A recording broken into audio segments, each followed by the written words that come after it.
Greetings, Eric the Car Guy viewer. Eric the Car Guy here. Behind me, I have a car born from jets. Yes, it is a 2002 Saab 9.5 Turbo. And the issue that it is having is the passenger side window has come off of its track.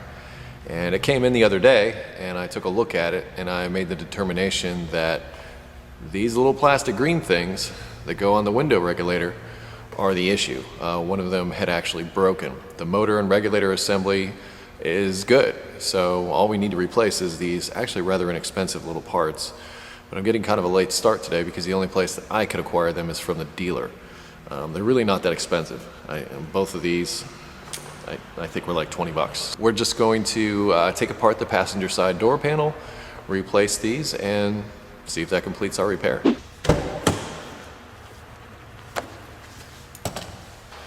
Let's get this door panel off. Well, this is the tricky part. And I'm going to start by taking off this outer plastic bezel from the outside. Now, I didn't do this, don't yell at me, but somebody had already broken this little plastic piece here on the inside of the door, and it connects, and I'm not surprised that happened just because of the way it's placed and the fact that it comes down like this. But I'm going to pop out this little insert here so I can pull out, but this is just really clipped on all the way around, and it comes down to here. Now, what I had done the other day when I checked this out is I actually unplugged the motor after I got the window all the way up so that somebody wouldn't accidentally put it down. But I actually put the broken pieces back in. So I know that this repair is going to work. But then once we get this outer bezel off, we need to pop these two covers off here and then this cover in here. The door handle's a little tricky, but it's actually not that bad at all. Hey, look, hi. Now I'm just going to use a pocket screwdriver. You know, honestly, I don't know if you need to pop this out or not, but it really makes a good hold here when you pop this out. Next, I'm going to do this one here for the door handle. This one makes me kind of nervous because, well, let's face it, it's just a little bit of plastic there. Would be nice to have something just ever so slightly smaller, there we go, than what I was using. Got that, and I'm just keeping all my parts over by that bright light. Now these have a, whoops, hey, that went under the car, yay. These have a slightly different shape depending upon where they're located.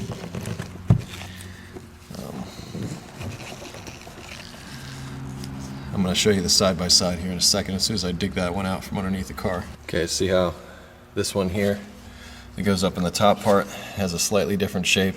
You'll also notice that there's a groove and there's a slot. So the groove goes in the slot so you can get the correct orientation. This one down here is just a straight up one, but it also has a groove. Now that all my clips are out, I'm going to take off this upper bezel. Like I said, be careful of this piece down in here.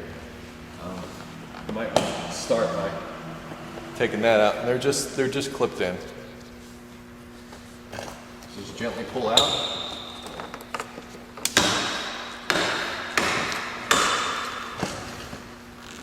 Somebody also cracked it there. So this is delicate. So do your best not to break it, because I'm pretty sure this is expensive. Now we need to deal with our fasteners. Okay, there are 3 of them, and they are all under the areas where we just removed our plastic covers, and it is a T27 that you use to remove these. And I'm just going to unscrew them. Do that times 3. And what I'll do, what I'll do for the ones down inside these holes is I'm going to unscrew them and then I'm going to pull them out with my magnet. But we're going to go to a long shot for that, so I got 2 hands.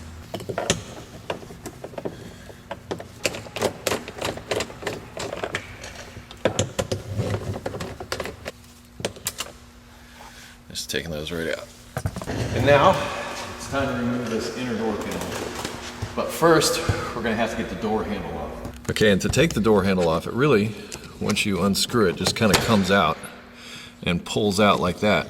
And you'll see, oh, I don't like little plastic pieces falling down. Be real careful, because, come on, how delicate can you get? There's this little hook that's in here that it hooks into this cable assembly for the door. So when you put this back together, I think that was just a washer that fell out of in here.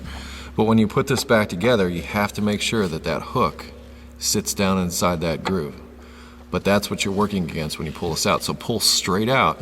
As you can see, it should come past that, and the whole door handle assembly will come right off. That was just a little washer from the back of the door handle that fell off. In fact, it lives right down in here like that.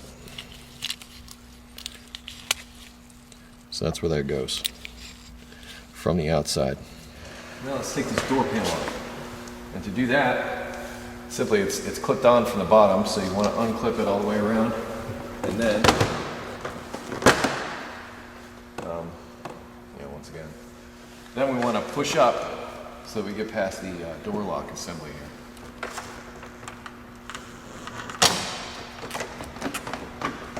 You don't have to be mean, but you'll see a wire here as soon as you get to this point. The way you deal with this is you just take the whole light assembly out. Okay, this is the courtesy light. And all I'm going to do is push it back down through the hole, twist it, and push it back out. That way the whole courtesy light assembly just comes right out of there, and you don't pull any wires or any of that kind of stuff. And make sure that courtesy light's in there. We must now deal with the vapor barrier. I haven't seen this foam style because I'm assuming it also has some sound deadening qualities to it. A lot of times this is just plastic, but on Saabs apparently they went the extra mile and used like I said, the sound deadening stuff. And as I've said before, I've already been in here, but you'll notice that it's glued on with this foam along the side here, and I was just very careful when I did this. It can be reused, as you can see. I mean, at least it sticks up there, and you don't want to throw this away altogether.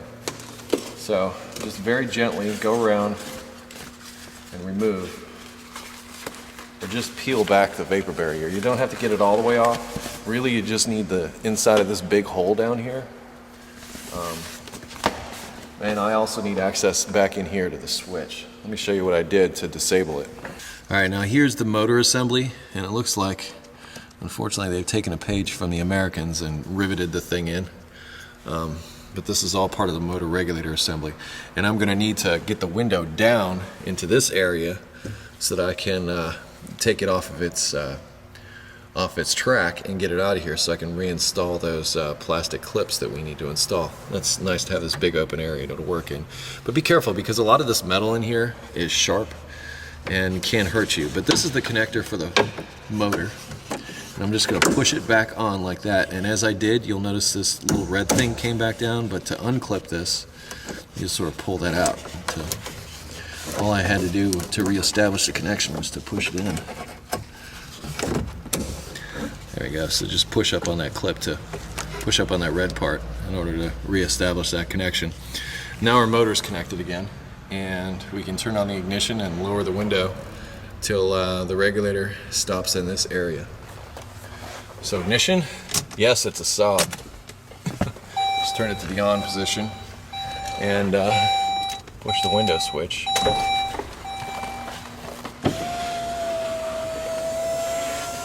Right about there is where you want it. Now I'm going to turn the ignition off, because we don't need power going to everything while we're working. And that was kind of nice of Saab to do that, to put the ignition there, because that makes it like easier to reach than all the way up on the column. The downside is, particularly on the older Saabs, you have a cup holder or something like that that's near there, or a cup of coffee, you can spill stuff down inside the ignition switch. Ugh, it sucks. And Saabs have the coolest cup holders too, as an aside. Yeah, coolest cup holder ever. Now that we've got the regulator into position, these are those little green things, and mine was broken, so half the window was hanging down. Now, in order to get these out of here, they normally have these metal clips, and all I did was go in with a screwdriver and pry down to pull the clip off. That's all I did to get that off of there. Once you remove that, you can actually just pull. It's like a ball and socket. There's a ball inside here on the regulator, and you just pop those out like so. and you'll see the window just sort of falls down once you've got those out of there. And now I can just pull the whole window assembly out of the door frame. Sort of cock it to one side, just sort of pull it up, and once you get to the top, just be careful. Got those to go past, so we're good. Now that the window's out, you can sort of kind of see that little ball that those go into. There's one on each end here, and it's solid. So like I said, I know my regulator assembly is not the problem, but while I had it out last time, I took my silicone paste with that brush, and just like in the Honda video, I went down inside the groove where the window lived, and I went all the way up and then reached my hand down inside the door and did the rest. So I wanted to make sure that I lubricated the tracks in both the back and the front, so that when this rubber gets old, it gets a lot of debris and dirt and stuff like that in there. So it's kind of nice to lube things up while you're in here. This window will work better than it did before. All right, over at the bench, I've got the window laid out, and towards the ends of these, they're kind of pinched in here. Now this is the broken one. This is a non-broken one, so you can see the difference. But that's what happened. It's just this little plastic piece broke. So I'm just going to replace these. Everything's going to be fine. But I'm not going to lubricate these in any way. I'm just going to leave them like they are.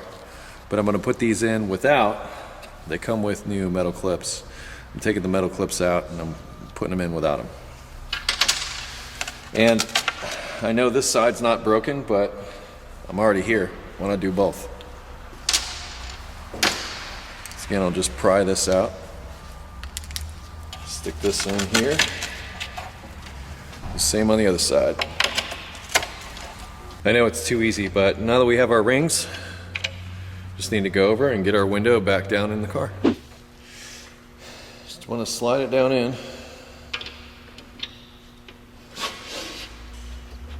Try not to break your new plastic. So I'm just sort of pushing against the back here. There we go. Now that it's past that, you want to slip it in to the front track, down over here, down this away, and then put it back in this track. Okay, now that you got your window down in, I usually like to start with the front. I want to make sure it's slipped up inside the track, and then I'll do the same with the back side. Make sure that none of that rubber gets folded over like it's trying to there. Might just slip a screwdriver or something down in there. And then I'm just gonna push it down into position so that it stays that way, so that I can get it back on the track. I'm gonna take a screwdriver, flip that out. There we go. A little better. Now the idea is to get our little green rollers clipped in. And for that, we can just push them into position if they want to stay. And make sure your window doesn't come off its track.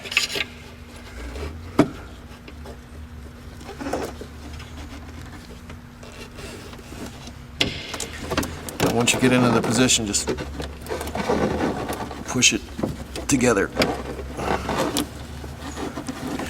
Should pop together.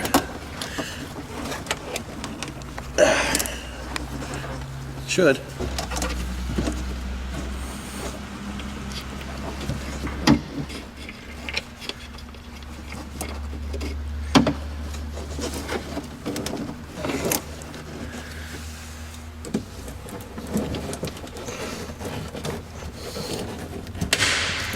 You'll hear the pop. Yay. Now, it's time to put our little retaining clips in. Yeah, and these you can go on either way so long as you're in the groove. Ow. There you go. You got your retainer in. Same for the other side.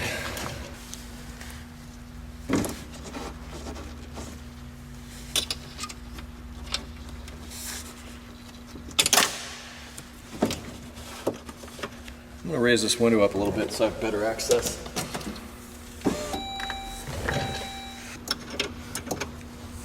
I suppose just a little bit of preparation, like getting these oriented in such a way to where you don't have so much trouble getting these back on would be a good thing. But where's the fun in that? There we go. Sweet. Well, let's try this window.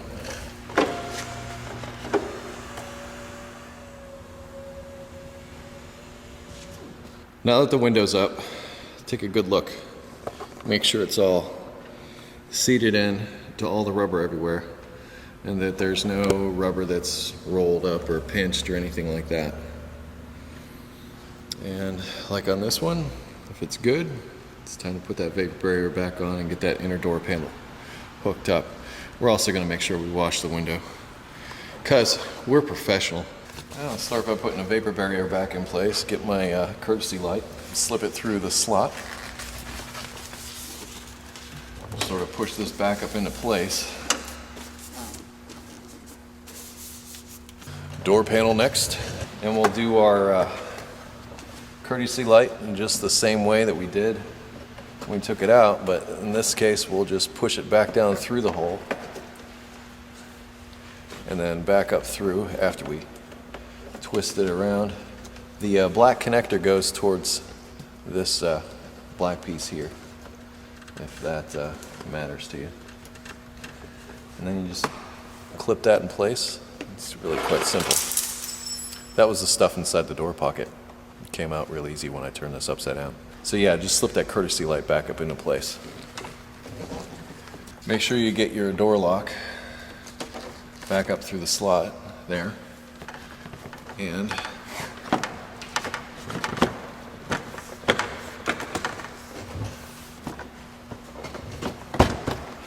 now that we have it up in by the window, it's really just a matter of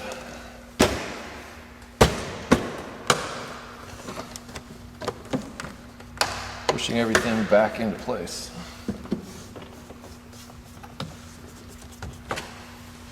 And I'm going to install my trim next.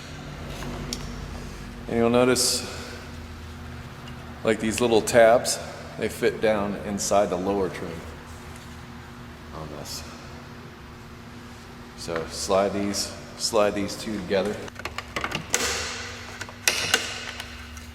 May have to pop it out a little bit.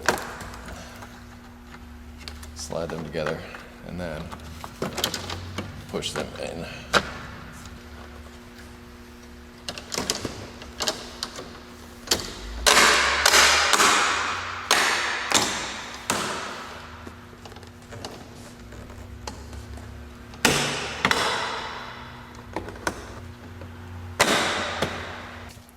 Remember, this was broken when I got here.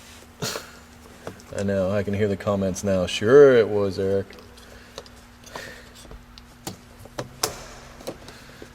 So definitely be careful of this little piece that hangs down inside this little pillar here. Remember our friend the door handle? Remember this little hook, or this little peg has to fit down inside this hook, and that has to seat inside that groove right there. So when you push this in, see if you can hear it moving the door mechanism. If you hear it moving the door mechanism, you're in like flint. Now it's time to put those fasteners back in.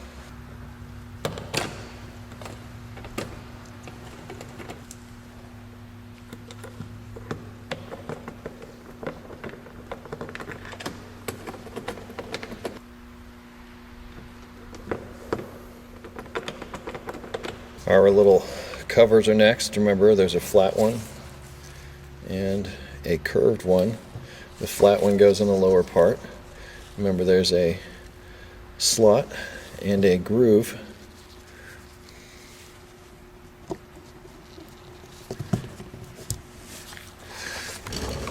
Once again, up here we have a slot and a groove.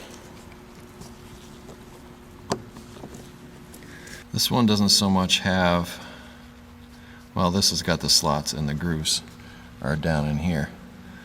But if I remember right, the part that I pried out was towards the inner part.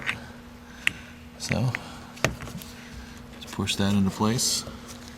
Life is good. And one last one up in here.